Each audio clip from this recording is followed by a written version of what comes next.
let's check out a few other things that we got coming in the shop this week, and we'll show you what's going on. We'll show you what's going on with the 73 Nova right now, the hatchback. I did all the welding on it. There wasn't too much to do. We did some quarter panel replacement and wheel tubs and stuff like that, but other than that, it's a good solid little car. So let's get in here and take a look. Lights on. So here we go. Sean's been working his magic,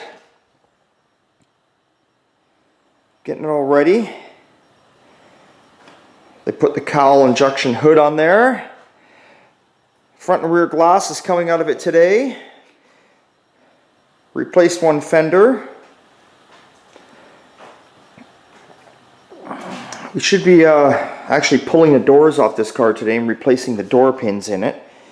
Now this car will come apart for paint. They're doing a color change, so obviously the trunk lid, the fenders, the doors, the rear hatch, as you can see here, that'll all be coming off to be painted separately. There's the quarter panel there that I had replaced.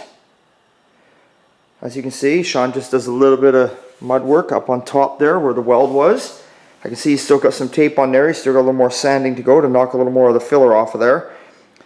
Pretty much, like I said, everything and anything. There's nothing wrong with body filler. If you want a panel to be absolutely straight, doesn't matter whether it's new, old, what it is, you usually skim coat it with body filler. You knock it back off. Unfortunately for the customer, you know, whatever you put on, probably a good 75% of it gets knocked back off and goes on the floor, and that's just the way it is. So yes, 73 Nova hatchback. Now, here's another little project that came in. It's hard to keep you guys updated with all the stuff going on. With COVID-19, I thought it would have slowed down a bit, but we seem to be full tilt still. So this is a 29 Chevy. Gentleman brought it in because he says after it sits for a while it doesn't want to fire up, so I've been leaving it sit for a couple days to see what happens. And the steering has got lots of movement in it, he says.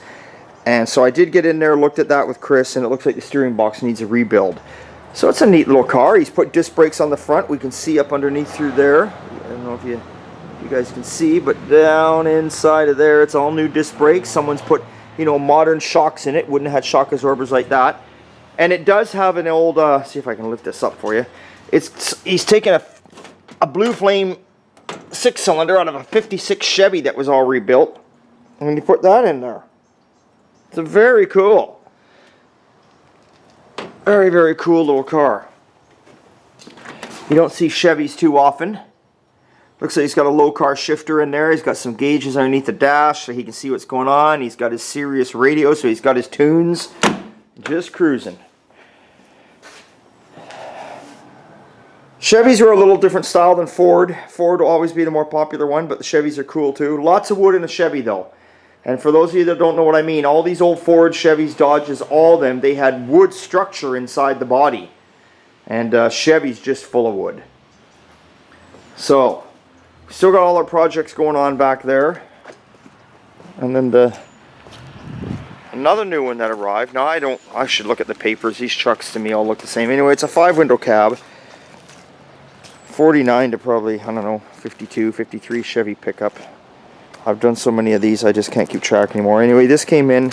The gentleman wanted us just to go over it, check it out, make sure everything's okay. And Chris is building up.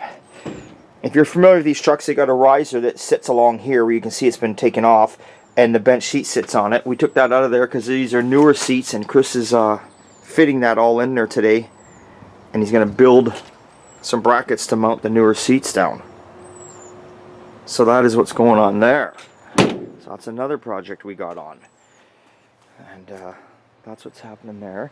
Now this here is the complete 4x4 90-something diesel Chevy frame that's going to be going under the 58 Chevy pickup that Brock has brought us in, that you see us working on. And that's what's happening there. And I think that's about it. You can see some of my toys in the background. Look at that, the old Model A looks like it's almost like a barn find all back in there.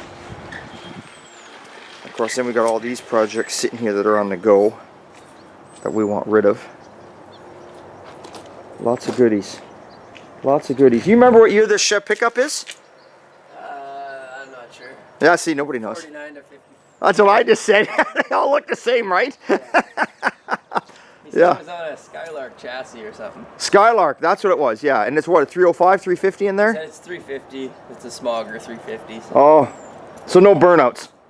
It'll do a burnout probably. Yeah, the road's wet. Yeah. Yeah. They said it's a one-legger, so. Oh, okay, one wheel PLA. Yeah. That's all right though. Yeah. Yeah, so that's what's happening besides the rain that's going on here for the month of April, which is almost over. But we're surviving here in the shop. COVID hasn't slowed us down yet. Thank God. So any of you guys out there that got projects going on that are in other shops and they've shut them down, I hate to do this, but we'll take them on. We'll take on anything. Small, big, doesn't matter what the job is. Bring it on down. Okay, guys, remember, it's always good time and old time. We'll see you next time.